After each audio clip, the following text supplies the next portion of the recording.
The film opens with a portion of the famous introduction to the novel. It was the best of times.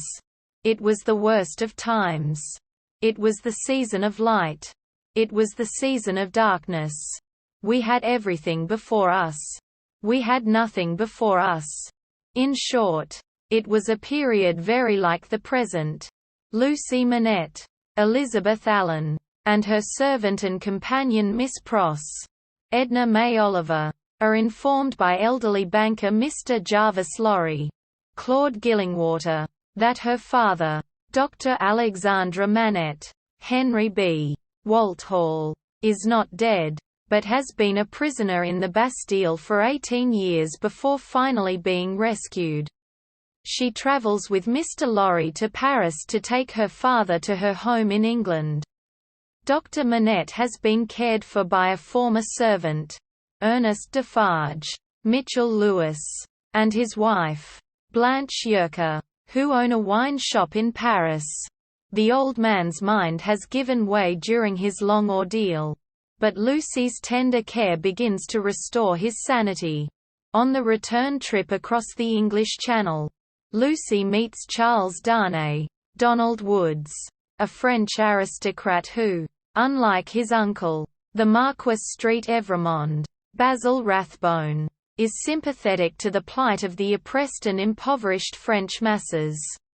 He has denounced his uncle, relinquished his title, changed his name and is going to England to begin a new life. The Marquis has Darnay framed for treason, but he is defended by barrister C.J. Stryver, Reginald Owen, and his highly proficient but cynical colleague Sidney Carton. Ronald Coleman. Carton goes drinking with Barsad, Walter Catlett, the main prosecution witness, and tricks him into admitting that he framed Darnay. When Barsad is called to testify, he is horrified to discover that Carton is a member of the defense. He recants his testimony to save himself, and Darnay is acquitted. Following the trial, Carton is thanked by Lucy. He quickly falls in love with her. Darnay confesses to Dr. Manette he is the nephew of the Marquis Street Evremond. Manette forgives him, but reserves the right to tell Lucy himself. On their way to church, Lucy meets Carton and invites him to join them, and he accepts. Afterwards, she invites him into their home to celebrate Christmas, but he declines because he has been drinking. Lucy and Carton eventually become close friends. Carton has hopes that Lucy will requite his love, but one day she tells him that she is engaged to Darnay. Lucy and Darnay marry and have a daughter, also named Lucy, who is very fond of Carton. By this time, the French Revolution is beginning. Charles's uncle, the Marquis Street Evremond, is one of its first victims. Stabbed in his sleep by a man whose child had been fatally run down by his coach.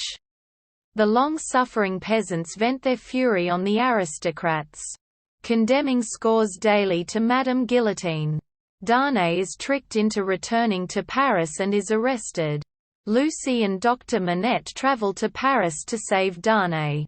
Manette pleads for mercy for his son-in-law, but Madame Defarge, seeking revenge against all the Evremonds, convinces the tribunal to sentence Darnay to death, using a letter Dr. Manette wrote while in prison, cursing and denouncing the entire Evremond family.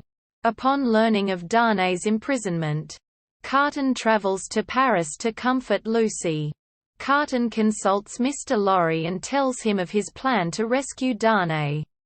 Carton discovers Barsad is also in Paris and works as a spy in the prisons. Carton overcomes Barsad's reluctance to help him with his scheme to rescue Darnay by threatening to reveal that Barsad had been a spy for the Marquis Street Evremond. Barsad takes Carton to visit Darnay in his cell. Carton renders Darnay unconscious with ether, switches clothes with him, and finishes the letter Darnay has been writing to Lucy and puts it in Darnay's pocket. Darnay is carried out of the cell without anyone noticing the switch.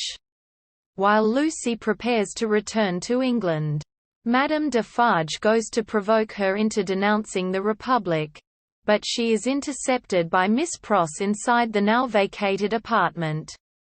Pross knows why Madame Defarge has come and is determined to stop her. The two women fight and Defarge pulls out a pistol. But in the ensuing struggle, Pross kills her. Darnay, Lucy, little Lucy, Laurie and Pross all escape safely. While awaiting execution, a condemned, innocent seamstress, Isabel Jewell, who was sentenced at the same time as Darnay, notices Carton has assumed his identity. She draws comfort from his bravery and sacrifice as they ride together to the guillotine. As Carton stands at the foot of the guillotine, drums roll and then fade away as the camera rises up past the guillotine to the city and the sky. Above, his voice is heard saying, "It's a far, far better thing I do than I have ever done. It's a far, far better rest I go to than I have ever known." Quote,